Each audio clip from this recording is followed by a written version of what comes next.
గ్రంథాలు, ముఖ్యమైన గ్రంథాల గురించి తెలుసుకుందాం. శాతవాహనానికి సంబంధించి ముఖ్యమైన గ్రంథాలు కంపల్సరీ బిట్ లేకుండా పేపర్ ఉంటుంది సార్ ఏ ఎగ్జామ్కైనా. చూసుకుంటే బృహత్కథను రాసినది గుణాఢ్యుడు పైచాచిక ప్రాకృతంలో.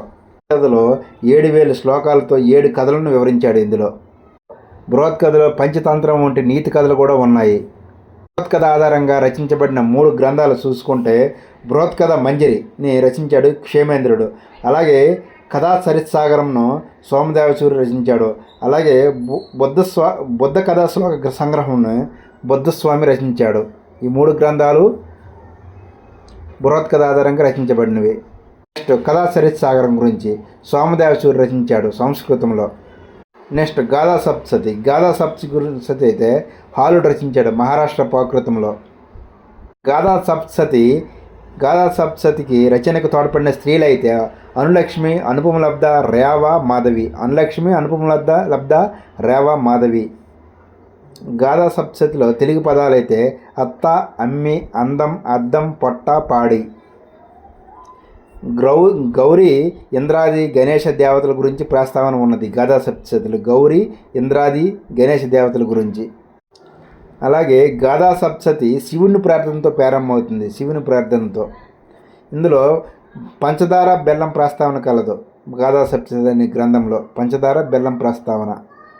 నెక్స్ట్ లీలావతి పరిణయం గురించి చూద్దాం. లీలావతి పరిణయం రచించిన వారు కుతూహలుడు ప్రాకృతంలో రచించాడు.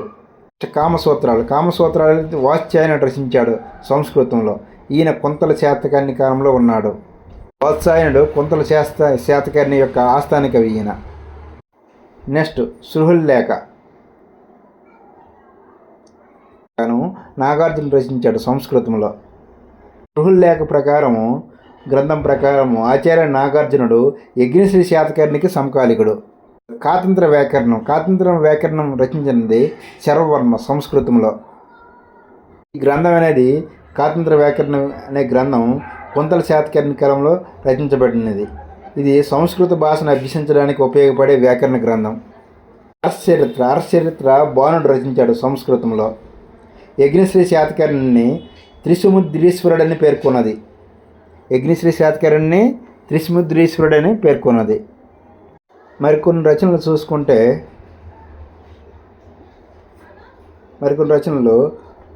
ధనపాలుడు తిలకమంజరి రచించాడు.